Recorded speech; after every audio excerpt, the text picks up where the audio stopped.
अब next part है question से 4 और 5 मैंने इसलिए स्किप किए हैं क्योंकि वो बिल्कुल पहले 3 पार्ट्स की तरह थे।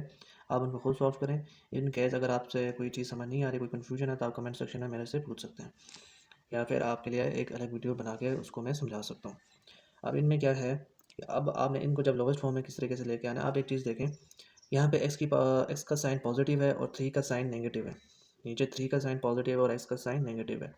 अगर हम नीचे वाले में से माइनस कॉमन ले लें तो एक्स जो है पॉजिटिव हो जाएगा और 3 जो है नेगेटिव हो जाएगा। उससे ये फ़ायदा होगा कि हमारे अपर और डिनोमिनेटर की टर्म सेम हो जाएगी, उनको कैंसिल आउट करके हम उसको सिंपलेस्ट फॉर्म में लेके आ सकते हैं। अब कॉमन किस तरीके से लेना है, एक्स माइनस 3 ऊपर वाली टर्म इसी तरीके से आ गई। अब नीचे जो है हम माइनस लेंगे कॉमन। जब एक माइनस कॉमन लेने से मुराद ये है, आप इसको यूँ समझ लें कि हमने माइनस को अंदर इन सारों से मल्टीप्लाई करा दिया है। इन सारों से हमने इसको माइनस को मल्टीप्लाई करवा दिया। ये समझने की हद तक मैं आपको समझा रहा हूँ। जब माइनस 3 से मल्टीप्लाई होगा तो क्या हो जाएगा -3, और ये माइनस इससे मल्टीप्लाई होगा तो क्या हो जाएगा +x। इस तरीके से कॉमन को यूँ समझें कि कॉमन हम इस तरीके से ले रहे हैं कि अगर हम x के साथ वाला साइन को कॉमन ले रहे हैं तो वो -1 जो है उसको अंदर मल्टीप्लाई हमने करा दिया, इज इक्वल टू x-3। इनको रीअरेंज कर लें नीचे वाले को, और x-3 ये आपके पास स्क्वायर बन गए और ये -1 इज इट इज़ नीचे आ गया। x-3 और ये x-3 के टर्म्स आप इसमें कैंसिल आउट हो गए। हमारे पास आ जाएगा 1/-1। और एक चीज़ आप याद रखिएगा कि कभी भी डिनोमिनेटर में नेगेटिव साइन नहीं आता, उसको अगर आ जाए तो उसको ऊपर ले जाए, तो -1 इसका आंसर हो जाएगा x-3/3 x का। अच्छा, आपका ना पार्ट 7 और पार्ट 8 बिल्कुल सेम है, बस एक इसमें फार्मूला यूज़ हो रहा है a² - b² वाला। उस फार्मूले के अकॉर्डिंग जो है हम इस क्वेश्चन को सॉल्व करेंगे। आपने सबसे पहले उस फार्मूले को ये समझना है कि यूज़ कब होगा और हमें पता कैसे चलेगा।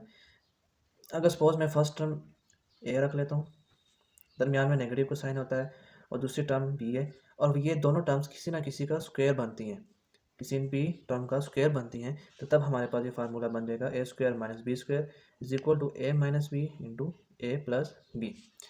आप इसको एक एग्जांपल से समझें।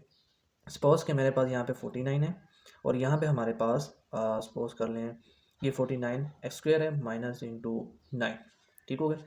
अब आप चेक करें कि 49 किसका स्क्वायर है। 49 स्क्वायर है 7 का।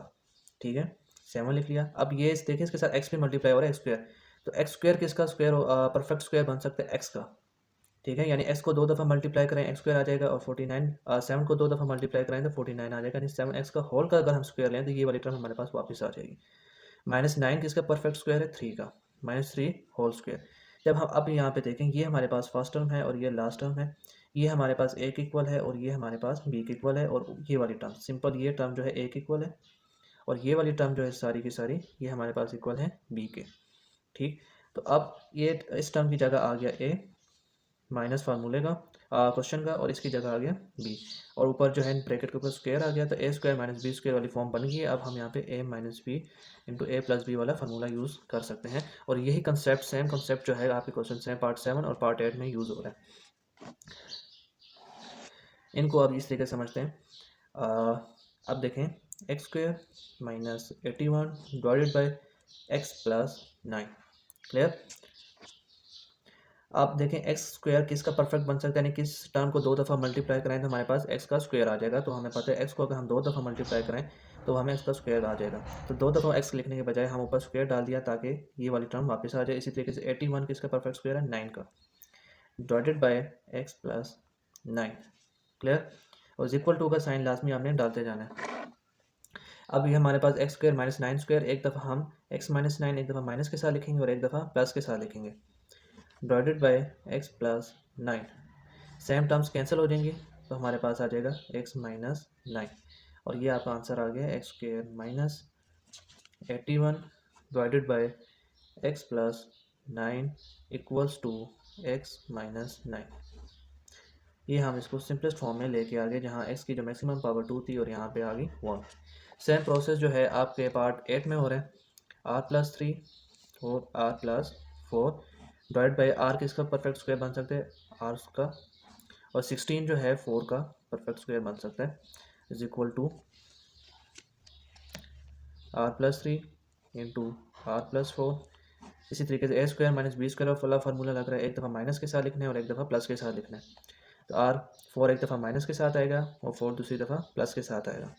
आर प्लस फोर और आर प्लस फोर दोनों सेम है, तो same same term cancel out हो जाएंगी, तो हमारे पास आंसर आ गया R plus three divided by R minus four.